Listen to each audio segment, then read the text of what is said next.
Assalamualaikum warahmatullahi wabarakatuh. Selamat pagi teman-teman semuanya. Pada kesempatan kali ini saya akan menunjukkan beberapa koleksi tanaman yang ada di lantai 1 di teras halaman rumah saya. Kondisi lingkungannya seperti ini dapat dilihat semuanya. Pada pagi ini saya ingin menjelaskan satu hal yang sering mungkin menjadi pertanyaan banyak orang ya, termasuk saya sendiri. Itu dulu sempat searching, browsing, mencari di YouTube bagaimana sih cara supaya tongkol tanaman anthurium saya bisa menghasilkan tongkol yang jadi untuk bisa disemai menjadi anakan anthurium seperti ini. Nah, sebelumnya saya akan jelaskan, ini sedikit aja ya, saya punya koleksi anthurium dan mungkin biasa saja, bukan anthurium yang mahal gitu ya. Yang banyak umum orang punya adalah yang jenis ini. Ini adalah Anthurium magnificum.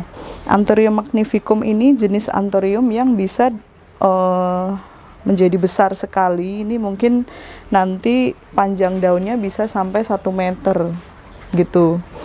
Ini termasuk yang bandel, kemudian dia lebih cepat untuk menghasilkan daun barunya. Kemudian ini juga jenis yang ada lagi saya tunjukkan, ini jenis yang sangat banyak dimiliki karena murah meriah tapi tetap cantik. Ini biasa juga dimanfaatkan untuk diambil beberapa batang atau tangkai kemudian dibuat sebagai tanaman hias, ditaruh di atas meja. Ini namanya Anthurium crystallinum. Nah, jenis Anthurium crystallinum ini karena ukurannya kecil, ini banyak disilangkan dengan jenis-jenis anthurium yang lain sehingga menjadi varian baru yang cukup bagus gitu ya. Salah satu contohnya adalah ini. Ini adalah persilangan antara Anthurium crystallinum dengan Forgeti. Kalau Anthurium Forgetinya sendiri harganya cukup mahal. Nah, ini bukti bahwa dia persilangan dengan Forgeti. Tapi sayang sudah menua ya untuk daun Forgetinya. Jadi kalau Forgeti itu dia tidak punya belahan cuping telinga ya, apa ya disebutnya ya. Ini tidak ada belahannya, beda dengan anthurium yang pada umumnya kan ini membelah. Untuk Forgeti dia tidak ada belahan di sininya. Tapi sepertinya jenis anthurium ini Crystallinum forgeti lebih kuat atau lebih dominan sifat dari Crystallinumnya, sehingga anakan yang ada di atasnya, daun muda yang tumbuh di atasnya itu sifat Forgetinya sudah tidak ada begitu. Nah, selanjutnya ada namanya Anthurium dorayaki. Nah, ini mungkin nanti next video saya akan menjelaskan terkait penyakit hama ya yang menyerang tanaman. Ini saya tunjukkan. Ini kemarin saya sudah sempat semprot, tapi saya biarkan dulu. Saya ingin tahu ini nanti bertahan berapa lama nih hama yang sudah saya semprot ini. Saya sengaja saya biarkan dulu. Nah, kembali ini jenis Anthurium dorayaki. Ini cukup banyak diminati karena memang bentuknya lucu ya, ukurannya juga tidak terlalu besar, sehingga mungkin untuk lahan yang tidak terlalu luas itu masih bisa kita simpan gitu, jadi tidak terlalu banyak memakan area. Cuman memang ini harus rajin untuk dibersihkan karena bentuknya itu kan dia menengadah ke atas seperti ini. Jadi kalau kena hujan umumnya air akan diam di sini sehingga kotorannya akan sering mengendap gitu ya.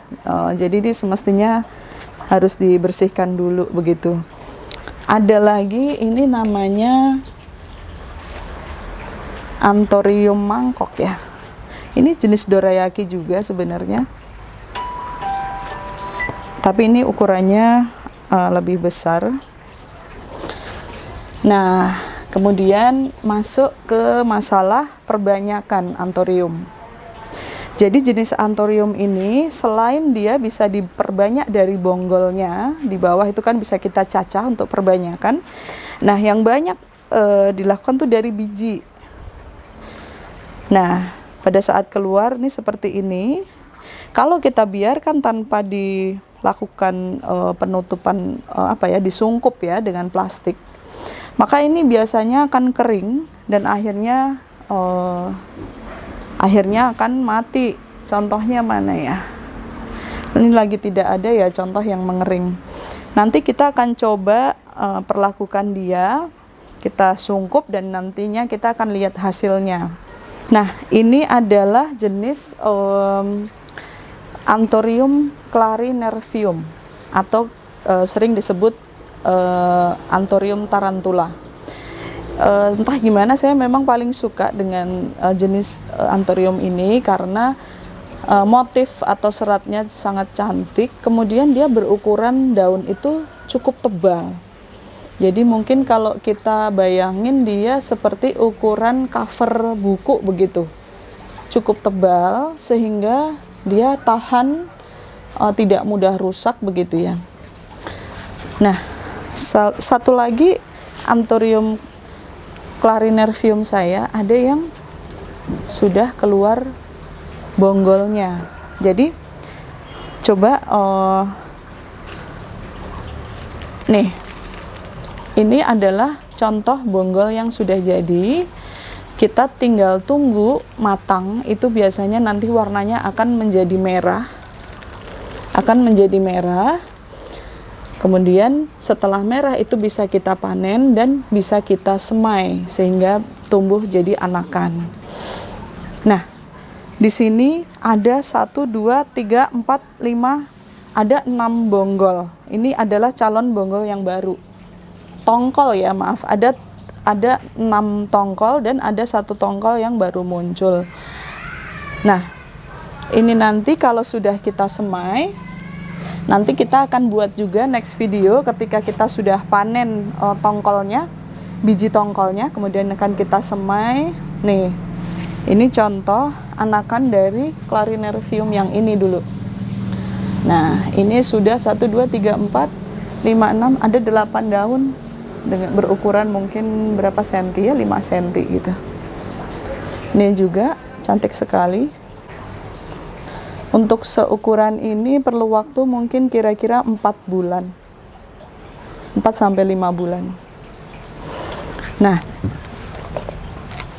seringkali tanaman anthurium ini mungkin sepele ya, tapi banyak orang sering menyebutkan anthurium ini disebut sebagai ATM.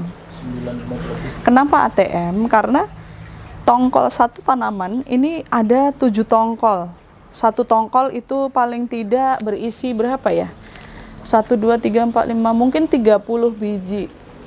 Ya, 30 kali 5 misalkan. Itu sudah 150, di mana satu biji nanti akan kita belah, kemudian menjadi 2 anak paling tidak. Bisa 2 atau 3 anak. Nah, terbayangkan ketika itu dapat sekitar 300 biji, maka akan jadi 300 anakan gitu. Nah, fungsi dilakukan penutupan ini supaya menjaga tongkol dari hama maupun untuk menjaga kelembapannya. Ini tinggal kita tali.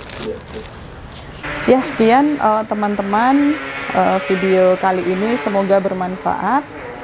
Nanti kita akan berikan update dari tongkol kita yang sedang kita simpan dan nanti akan kita coba semaikan. Ya, sekian dari saya. Assalamualaikum warahmatullahi wabarakatuh.